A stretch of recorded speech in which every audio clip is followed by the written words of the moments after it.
Hello guys, let's read with me, okay? In order for us to improve our English pronunciation, English grammar, and to be spontaneous in English speaking. So, this book entitled Cool, okay, illustrated by Michael Foreman and written by Michael Morpurgo. Okay, let's go with this introduction. Um, Boy in car accident coma. Robbie Ansley, 10 of Tiverton, was in a coma tonight in Wanford Hospital, Exeter, after being knocked down by a car outside his house. Doctors at the hospital say his condition is serious but stable. The driver, a man in his 40s, is helping police with their inquiries. So, chapter 1.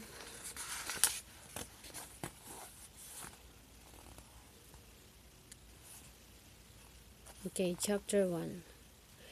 I think a lot about Lucky and I wish I didn't because Lucky's dead. It makes me so sad. It was me that chose his name too, but Lucky turned out to be not so lucky after all. I want to cry but I can't. What worse is I don't know why I can't cry. I just can't. Sometimes I tell myself that maybe I'm in the middle of a bad dream, a terrible nightmare, that soon I'll wake up and Lucky will be alive and everything will be just as it was. But dreams and nightmares only end when you wake up. And I can't wake up. I try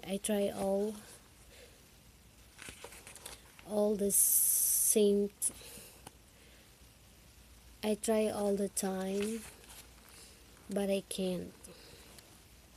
So then I know it can't be a dream that what happened to me into Lucky was real and true. That Lucky's dead and I'm locked inside my head and I can't get out. I can't wake up, but I can hear. I can feel too. I can smell and I can remember. I remember it all. Every moment of how it happened. It was Saturday just after breakfast. I had the whole weekend ahead of me. Footy in the park with Marty and the others. Then I'd be going out with Dad on Sunday. Would be going sailing again at Salcombe. I couldn't wait. The phone rang. Dad. It would be Dad. He always rang on Saturday mornings. As usual. Mom didn't pick it up at once. She just let it ring and ring. And when she did pick it up, she wasn't at all friendly. It was a long time now since she'd been friendly with Dad. Lucky yapped at the phone. Lucky yapped like a puppy at just about everything. The postman, the milkman, a fly on the window, a dog on TV. He wasn't actually a puppy at all. He was even older than me. He'd just never grown up, that's all. Always busy, always bouncy. Man had the phone in her hand and now I could hear Dad saying, "Hello? Hello?" "Take him for a walk, Roby," said Mom, ignoring Dad on the phone. "I want a word with your father." She was always having a word with Dad, but they never sorted things out between them. I sat where I was because I wanted to hear what was going on. "Roby, do as I say. Take Lucky for a walk." I pretended I hadn't heard her. "Roby, please, take that dog for a walk." "All right, you can get yourself an ice cream." "Cool," I said. Then she got really mad. "Don't say cool. You know how I hate it. Out." "Okay, cool," I said just to irritate her. "Come on, Lucky, walkies." Ellie called out from upstairs asking if she could come with me. I said no because she'd be ages putting on her boots and because she always wanted to stop to feed the ducks. Lucky was jumping up and down, yapping. After all, he just heard the best word in the world, walkies. I opened the front door and Lucky shot off down the path, still yapping. We were going walkies in the park and he was loving it already. Normally, I put Lucky's sled on and he jumps up and down while I open our front gate, but the front gate was open already. Someone had let it open, then I saw the cat. Mrs. Hilton's big tabby cat. She was sitting on the wall in the sunshine, licking herself on the far side of the road. It all happened so fast after that. Lucky was gone, skittering down the path, his little legs going like crazy underneath him, growling and yapping all the same time, and was laughing because it looked so funny. Suddenly I stopped laughing because I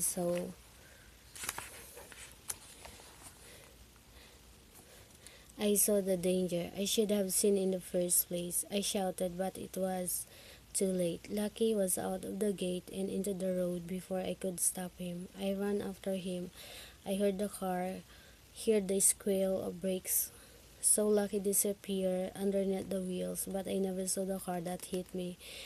I felt it though. I even heard my own scream. I was flying through the air and failing, tumbling, rolling.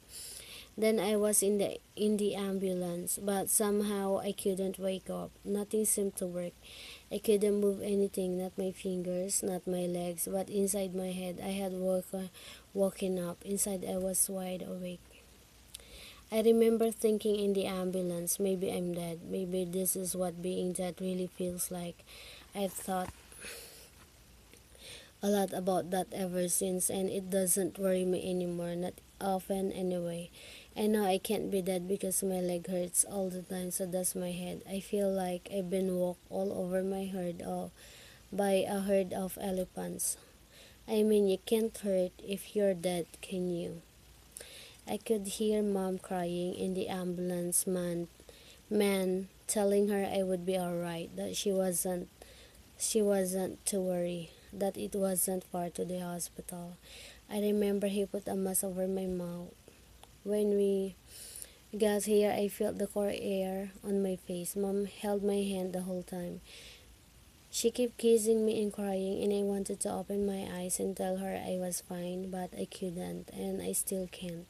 She's here in the room with me now, with Ellie. There were times I couldn't stand the sight of my little sister. She could be so annoying. Now I'd give anything in the world just to be able to open my eyes and see her again. Mom and Ellie don't cry as often as they did, thank goodness. Dr. Smelly Breath told them that crying would only upset me, that they should talk to me, that I can hear them if they do. But from the way they talk to me, I know they don't really believe I can hear them. They just hope I can. They do try to talk to me sometimes, but mostly they talk about me, not to me like they're doing now. Looks very pink, Ella's saying, and she's touching my cheek. I can feel the sharpness of her little fingernail, and he's very hot too. She's sitting on my bed now. She's playing with my fingers like they were toys. This little piggy went to market. This little piggy stayed at home. She's done this before. She will do the whole nursery rhyme, including the tickling bit at the end. Here we go. And this little piggy cried wee wee wee all the way home. And she's running her tickling fingers all the way up my arm. They do tickle too, but I can't giggle like she wants me to. I want to wake up right now and tickle her back, tickle her till she bursts. I love to make her giggle, but I can't do it. I can't.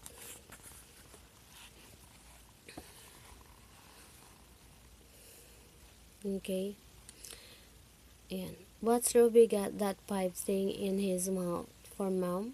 She asked again, and Mom explains again and tell her not to touch my tubes again. Why doesn't he wake up, Mom? He will, Ellie, he will. When he's ready to, he will. He's just sleeping. He's tired.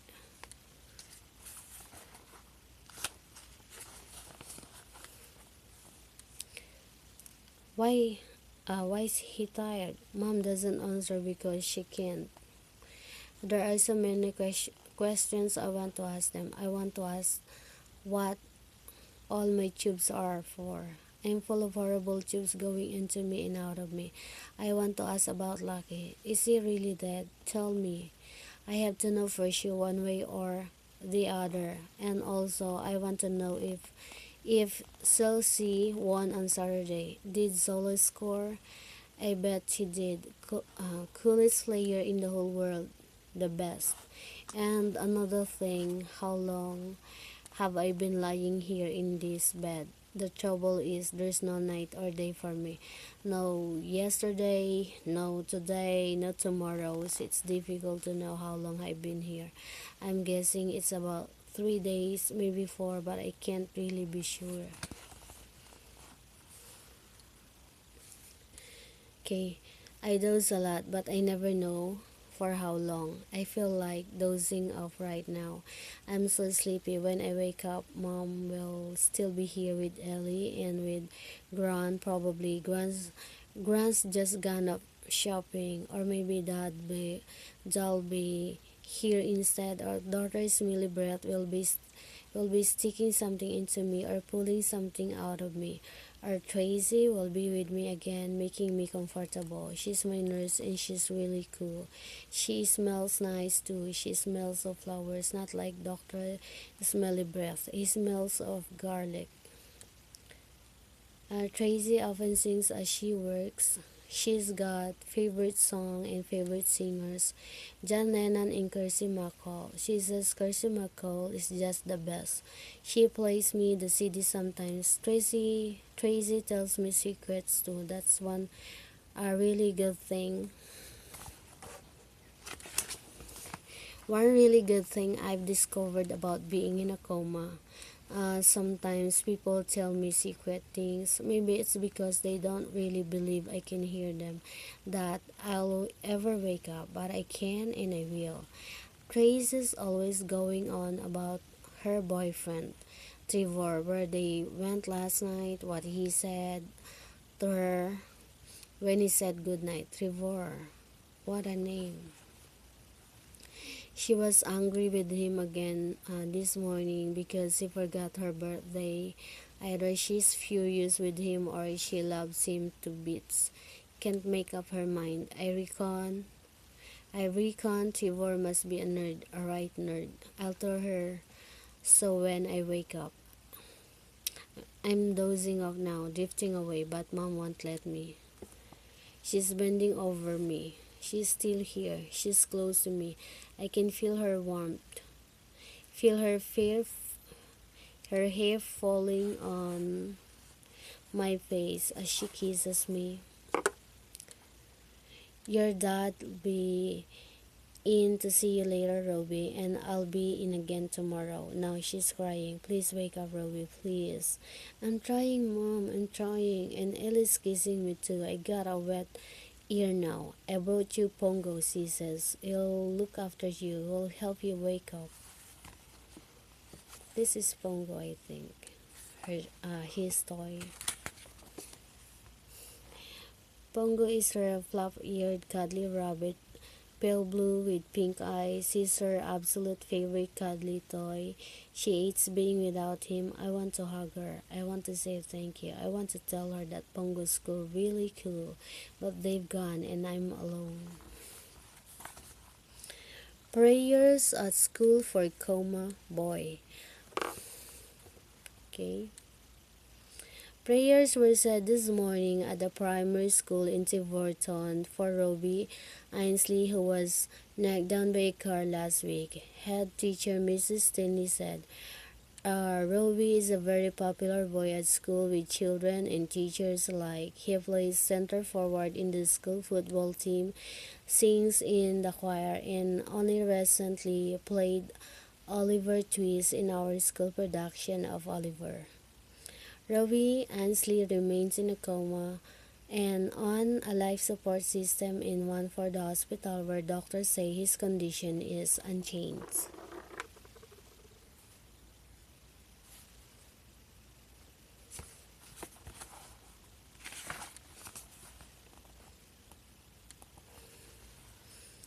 Dad's here. He comes most days but never with Mom. They don't do anything together anymore.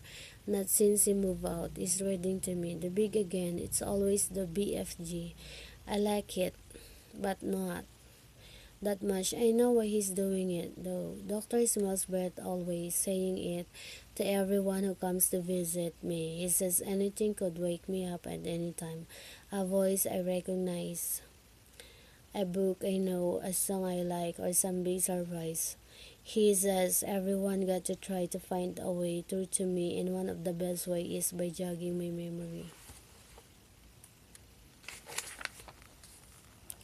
So Dad sits here reading the BFG. I know it by heart, Dad, and it's not waking me up. Talk to me, Dad. I just want you to talk to me like you used to, but he doesn't. He always says exactly the same thing when he first comes in to see me. Hello, Ruby. You all right then? Silly questions, Dad. Uh, Silly question, Dad. Then he gives me a kiss on my forehead, pats my hand, sit down, and it starts to read. He doesn't even tell me who won the football. Sometimes he stops reading for a while, and I hear him breathing, and I feel him just sitting there looking at me. He's doing that now. I know he is. He's moving his chair closer. He's going to talk to me. He's going to say something. Roby, are you there? Of course I am, Dad. Where else I be? Where else would I be?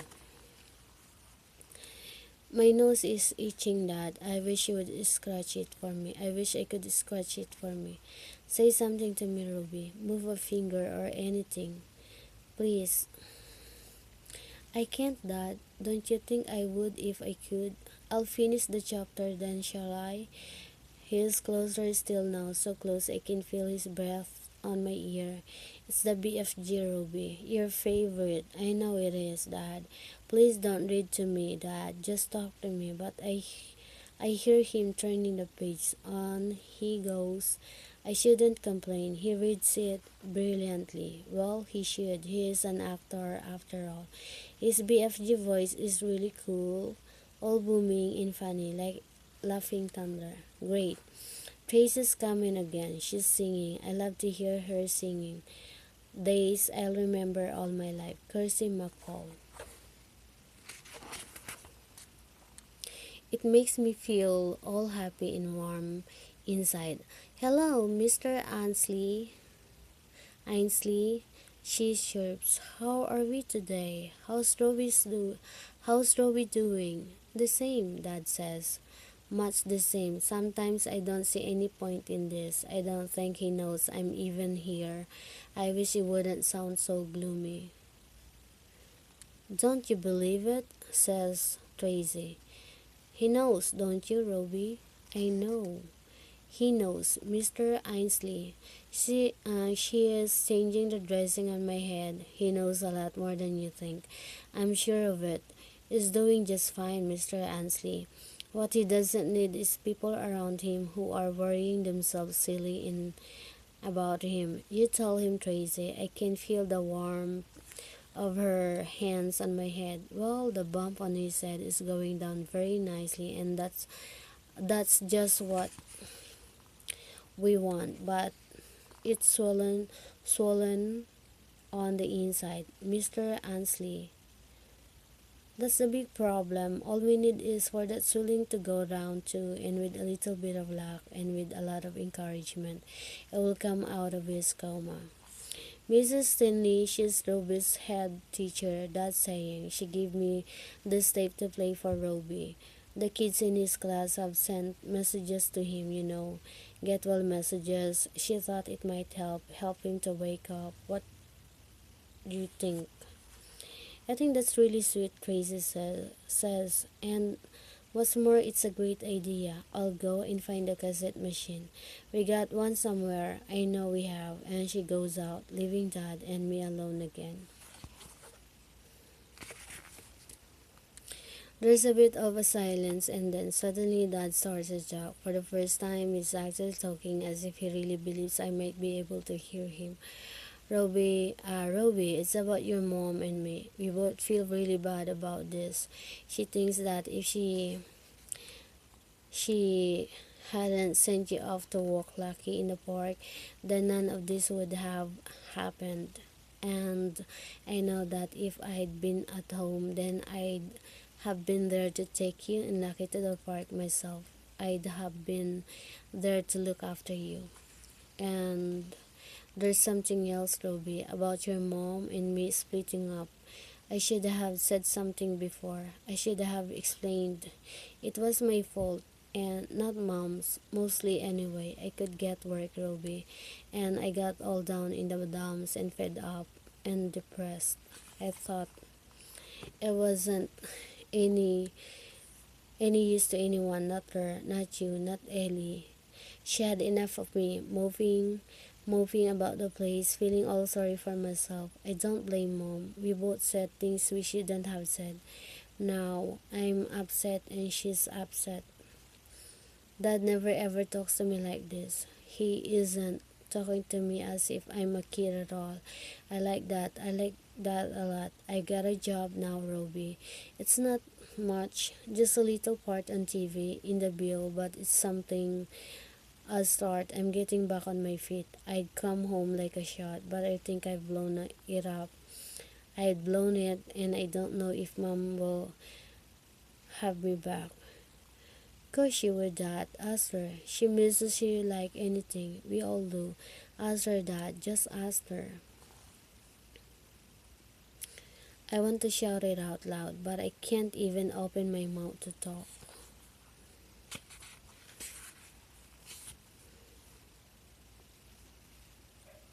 Trace is back. Here it is, she says. I plug it in. Shall I? Not too loud now. Good luck. And she's gone again. It's your friends from the school, Ruby. They all wanted to say hi. That's nice, isn't it? All of them. I don't think so, Dad. Certainly not Barry Bull show.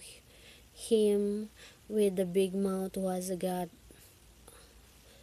go of me whenever he can, just for the fun of it. I hate his guts, and he hates mine. I can't say Myers very well, so he calls me Wobby or Weedy Wobby just because I'm a bit on the small side. That's really hopeless with machines always has been. He keeps pressing the wrong buttons. Ah, at last, here we go. Hello, Ruby. Mrs. Stanley's voice. This is Mrs. Stanley. Well, I know that, don't I? Class 60 are here with lots of messages to help you feel better. First, a song to cheer you up. Ready, children? One, two, three. Food, glorious food. They sing the whole song, and I sing along with it in my head. I know it off by heart. I can hear Marty's droning along in the background. He's useless at singing. He can only sing one note, but he doesn't seem to know it. And the trouble is he always sing really loudly. Marty's my best friend ever since infants. He's got sticking out ears and sticking up hair. That's the thing about Marty. He sticks out. He's got huge great feet like his dad. I tried on his dad's shoes once when I was little, like clown shoes they were. I often go around to Marty's place. I love it there. No one ever tidies up.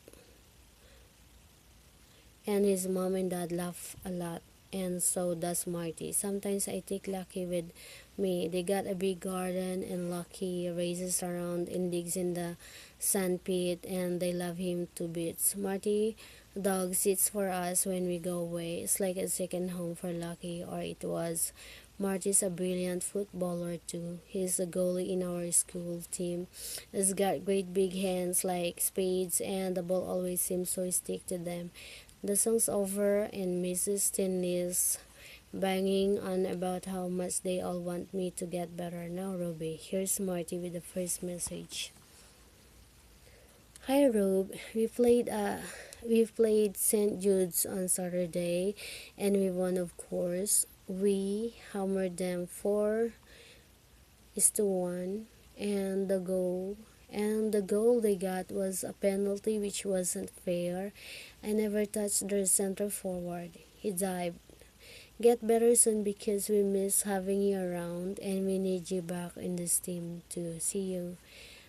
Hey Ruby, it's Lauren. I'm the new girl who sits at the back and has colored browns in her hair. You got to get better soon. You've got to get better soon because we all get very sad when we think of you in hospital. Bye for now. Ruby, it's your chickmate, Maurice. Maurice, a real buffin, the school chess champion.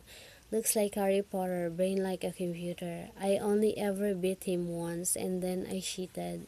Bit of a weirdo. He's always making jokes and then explaining them as if you're stupid or something. Is doing it now. Checkmate, checkmate, get it. Checkmate, come back soon so says I can checkmate you again, right? Hey Ruby, this is Barry, remember me? Not likely to forget you. Am I? Not likely to forget you, am I? Barry being friendly? Being nice? Listen, I just want to say get better, that's all. When you come back, we could be mates, yeah? And he sounds as if he really means it too. Maybe it's not as bad as I thought after all. This is Freya, can you hear me, Ruby? That's Freya Porter, who's very quiet and always wear those mules, sort of clog type shoes. I think her mother's Dutch. She speaks with a bit of an accent, but she's better at spelling than any of us. I think what happened to you was terrible. I say prayers for you each night and hope that will help. I hope you come out of your sleepy very soon. Around here, Ruby, both sides and Oliver Twist, you got to open your eyes and do stops. Cause if you don't, you won't get to be in our next show. I just came back from my holiday in Spain when I heard about your accident, and my mom and my dad and me hope you get better very soon.